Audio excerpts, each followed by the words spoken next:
ఏది ఏమైనా వైఎస్ఆర్ కాంగ్రెస్ పార్టీ చెక్కు చెదరని మొక్కవోని ధైర్యంతో ముందుకు వెళ్తుంది.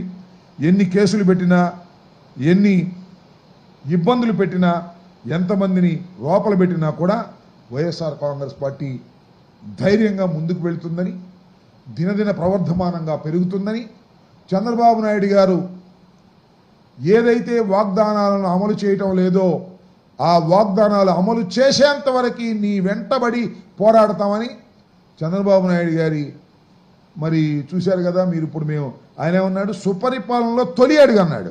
సుపరిపాలన కాదు, ఇదంతా మోసపు పాలన. మోసపు పాలనలో తొలి అడుగని బాబు షూరిటీ, భవిష్యత్ గ్యారంటీ కాదు మోసం గ్యారంటీ అనేటువంటి కార్యక్రమాన్ని వాళ్ళ రాష్ట్ర వ్యాపితంగా 175 నియోజకవర్గాల్లోనూ వైఎస్ఆర్ కాంగ్రెస్ పార్టీ నడుపుతా ఉన్నది. ఇలాంటివి నడుపుతూనే ఉంటాం.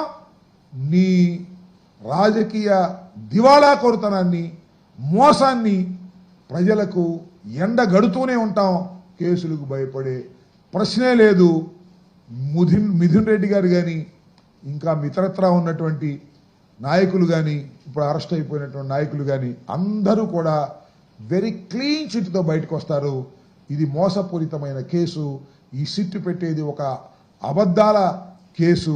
ఇది ఒక నవలలాగా రచిస్తున్నారు. దీనిలో ఎక్కడా ఎవిడెన్స్ లేవు, ఆధారాలు లేవు. కేవలం రాజకీయ కక్షతో, పొలిటికల్ విండిటాతో మాత్రమే చేస్తున్నటువంటి వ్యవహారం అనే విషయం ప్రజలకందరికీ తెలుసు. మరొకసారి ప్రజలకు ఈ సందర్భంగా గుర్తు చేస్తూ ఉన్నాం.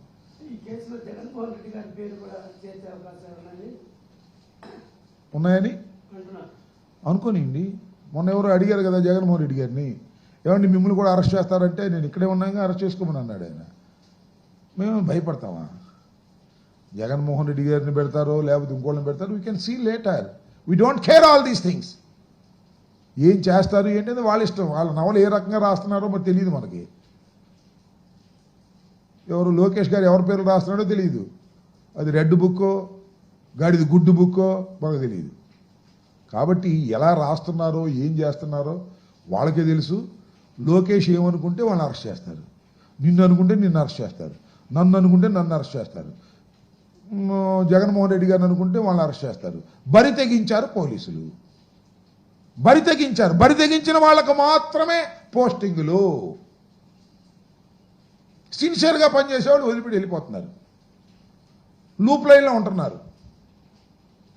మాజీ ముఖ్యమంత్రి జగన్మోహన్ రెడ్డి గారు, అత్యంత ప్రజాదరణ కలిగినటువంటి వ్యక్తి జగన్మోహన్ రెడ్డి గారు. జగన్మోహన్ రెడ్డి గారు సింగిల్గా వెళ్తేనే 40% ఓట్లు వచ్చాయి. కట్టగట్టుకొస్తే మీకు 60 వచ్చాయి. పవన్ కళ్యాణ్, మోడీ, చంద్రబాబు కలిస్తే వచ్చాయి. అవి నీ ఎన్నో నీకు తెలియదు. అలాంటి జగన్మోహన్ రెడ్డి గారి మీద కక్ష తీర్చుకోవడం కోసం ఫాల్సులు కేసు పెట్టి అరెస్ట్ చేస్తారా? చూద్దాం. Will see. ఎదుర్కొంటాం, చూద్దాం ఏం చేస్తారు. That is left to the government. Government అంటాం కంటే that is left to the Lokesh. Lokesh లాంటి ఇన్మెచ్యూర్డ్ పొలిటీషియన్ చేతిలో ఇవాళ స్టీరింగ్ ఉంది. ఎక్కడ గుద్దుకుంటో తెలియదు ఈ ప్రభుత్వం. చంద్రబాబు నాయుడు గారు వెనక సీట్లో ఉన్నాడు, అటు తిరిగి కూర్చున్నాడు. అయ్యా ఇటు పోనీ అంటలా, వెనక కూర్చున్నాడు అంటే ఆ ఉప్పుకునేది లేడు లోకేష్ బాబు. లోకేష్ బాబే డ్రైవింగ్ చేస్తున్నాడు. ఎక్కడో గుద్దేస్తాడు, గుద్దిందా తెలిసిద్ది ఆయనకి, వెనక కూర్చున్న ఆయనకి. చాలామంది నీ పోటీ విలేకరులు చెప్తున్నారు ఇది చంద్రబాబు ప్లాన్ కాదండి, ఇది లోకేష్ ఇన్మెచ్యూర్డ్ థింగ్ అండి, పద్దీను. లేకపోతే చంద్రబాబు ఇట్లా ప్రవర్తించడం, చంద్రబాబుకి చాలా అనుభవం ఉన్న వ్యక్తి అని అంటున్నారు. మరి అది నిజమని అనుకుంటున్నాను నేను. చూద్దాం, విల్ సీ.